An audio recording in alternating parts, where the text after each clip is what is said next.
कई बार एक शख्स पूरे सिस्टम पर भारी पड़ता है। एक आंसू का बूंद भी इंसानियत को जगाने के लिए काफ़ी होता है। सोचिए, एक मार्टिन लूथर किंग ने दुनिया भर में ब्लैक को अधिकार दिला दिया अमेरिका में। एक नेल्सन मंडेला ने पूरे अफ्रीका में ब्लैक समाज को अधिकार दिला दिया। एक रॉबर्ट मुगाबे ने और एक बाबा साहब अम्बेडकर ने। ठीक उसी तरह से इजराइल के खिलाफ एक जापान में एक नागरिक है जो रोज काम खत्म करने के बाद इजरायली एम्बेसी के सामने जाता है और चिल्लाकर कहता है कि हिंसा बंद करो, हत्याएं बंद करो। पूरी दुनिया में इजराइल के खिलाफ प्रोटेस्ट चल रहा है, लामबंदी हो रही है। वहीं इजरायली सेना में भगदड़ मच गया है। इजराइल में अब लोग कह रहे हैं कि अब हमारे सेना के लोग भगदड़ मच रहा है और वो युद्ध में शामिल नहीं होना चाहते हैं और वो कह रहे हैं कि आप जाइए युद्ध को लड़िए। तो ये सबसे बड़ी खबर है जो सोशल मीडिया पर वायरल है। मैं आपको लगातार रिपोर्ट दे रहा हूं। नमस्कार, मैं शंभू कुमार सिंह और आप देख रहे हैं नेशनल दस्तक। दुनिया की जो सबसे बड़ी खबर है वो मैं आपको रोज अपडेट देता हूं। भारत की मनुवादी मीडिया आपको बताती होगी इजराइल जीत रहा है, इजराइल ने लेबनान को निस्नाबूद कर दिया, हुती को मार डाला, फिलिस्तीन को ख़त्म कर दिया। लेकिन सच्चाई उससे इतर है।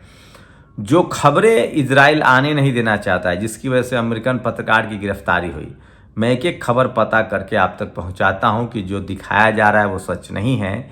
इस युद्ध में इजराइल लगातार फंसता जा रहा है और 7 मोर्चे पर उसके लड़ने से उसकी तबाही जो है और बढ़ती जा रही है। और बदले में इजराइल बमबारी तो कर रहा है लेकिन निर्दोष लोगों पर। लेकिन अभी भी भक्त जिनको आतंकवादी कहते हैं, चाहे लेबनान हो के लड़ाके हिजबुल्ला हो, चाहे यमन के लड़ाके हुती हो या ईरान हो, वो सब अभी भी सिर्फ और सिर्फ इजराइल के सैनिकों पर हमला कर रहे हैं, आम इजरायलियों पर नहीं।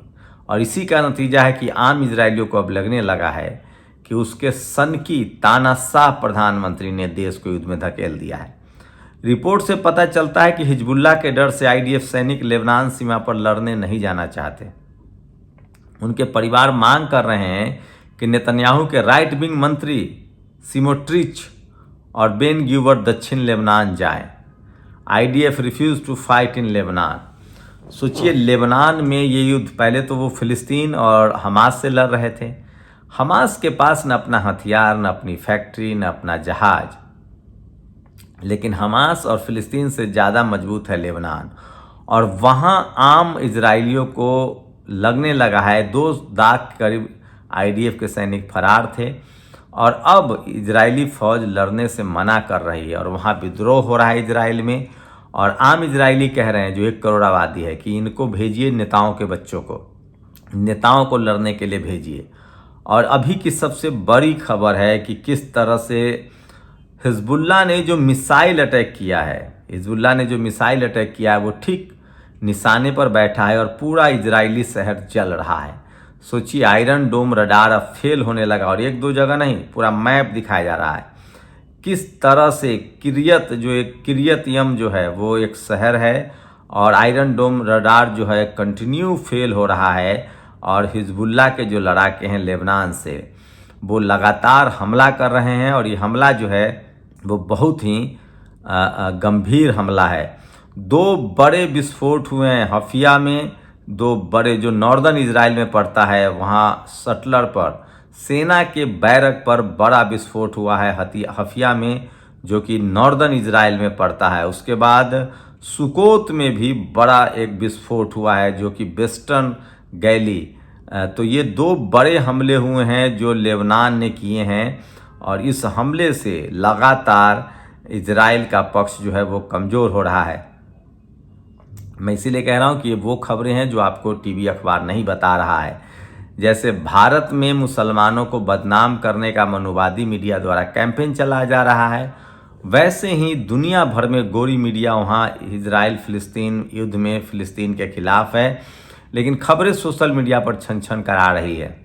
हिजबुल्ला ने एक बार फिर से गैली में, जो नॉर्दर्न इजराइल का शहर है, वहाँ पे मिसाइल दागे हैं, बड़ा हमला किया है और इस हमले से भी इजराइल को बहुत नुकसान हुआ है। और सोचिए किस तरह से करमाइल एक बड़ा शहर है जहां आयरन डोम रडार इंटरसेप्ट करने में फेल हुआ है और वहां भी इजराइल पर मिसाइल गिरा है जो लेबनान का मिसाइल है। तो करमिल एरिया में बहुत ज़्यादा नुकसान हुआ है, ये सबसे बड़ी खबर है।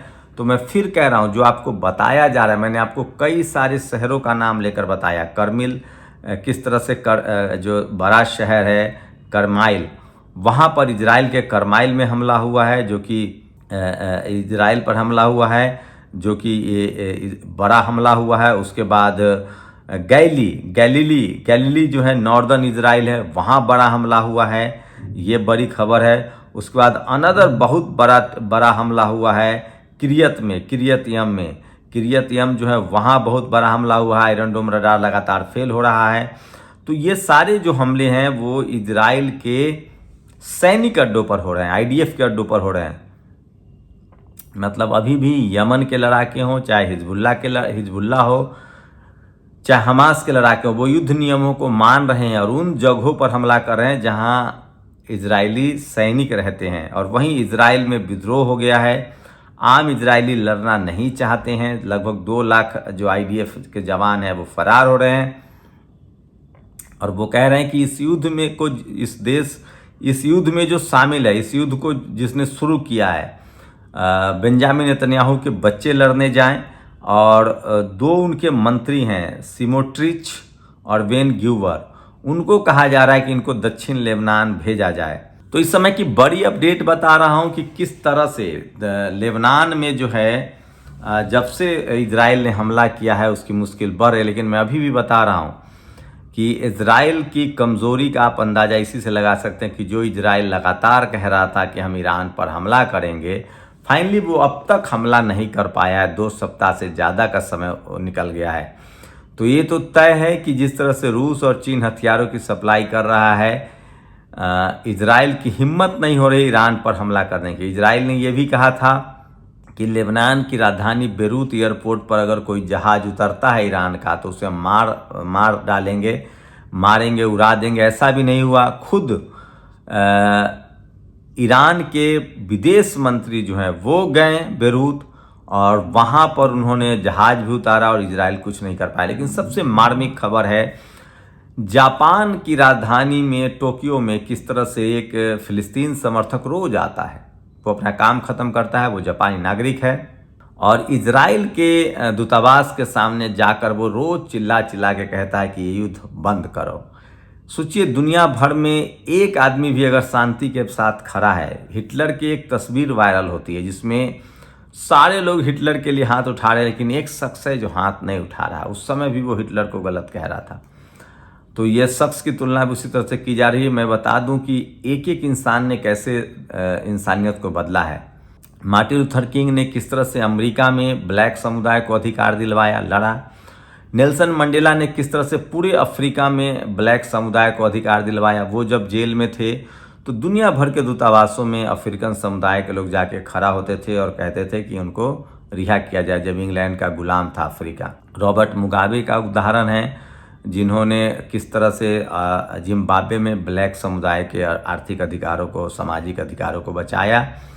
उसके बाद सोचिए किस तरह से बाबा साहब अम्बेडकर ने अकेले भारत में इस देश के 90% लोगों को और महिलाओं को संवैधानिक अधिकार दिया, जिनको कई सारी मनुवादी नीतियों की वजह से, मनुवाद की वजह से, जातिवाद की वजह से, लैंगिक भेदभाव की वजह से अधिकार नहीं था। तो एक अकेला कैसे सिस्टम को बदल देता है, ये कह रहा हूँ। और धीरे धीरे इजराइल और फिलिस्तीन में आप देखेंगे कि भारत के जो भक्त हैं या भारत की जो मनुवादी मीडिया है वो भले इजराइल के साथ खड़ा हो, लेकिन दुनिया भर की मीडिया जो है, अमन पसंद जो लोग हैं, न्यूट्रल मीडिया है, वो इजराइल की आलोचना कर रहा है कि इस युद्ध में इजराइल ने अमानवीयता की है, उसने युद्ध के नियमों को नहीं माना है, महिलाएं बच्चों को मारा है, स्कूल अस्पताल को उड़ाए हैं। वहीं खबर छन करा रही है कि हिजबुल्ला जो कि हिजबुल्ला जो कि लेबनान के लड़ाके हैं या यमन के लड़ाके हूती हैं, इन लोगों ने या ईरान ने ही अब तक आम इजरायलियों को निशाना नहीं बनाया है। वो लगातार इजराइल के सैनिक अड्डों पर हमला कर रहे हैं, जबकि ये साफ है कि इजराइल इलेक्ट्रिसिटी, रिफाइनरी, तेल, इजराइल जो है वो घृणित तरीके से युद्ध लड़ रहा है और वो सेना के बदले आम नागरिकों को निशाना बनाया जा रहा है। उसके बाद भी 1 साल बाद भी वो सफल नहीं है। देर सवेर उसे पीछे हटना पड़ेगा। आपकी क्या राय है? शुक्रिया। नेशनल दस्तक की आपसे गुजारिश है कि अगर इसको बचाना चाहते हैं तो नेशनल दस्तक को सब्सक्राइब करने के लिए रेड कलर के सब्सक्राइब बटन को दबाएं, फिर बेल आइकन की घंटी दबाएं। नेशनल दस्तक को बचाने के लिए बहुत जरूरी है कि हर खबर को शेयर करें, लाइक करें, कमेंट जरूर करें।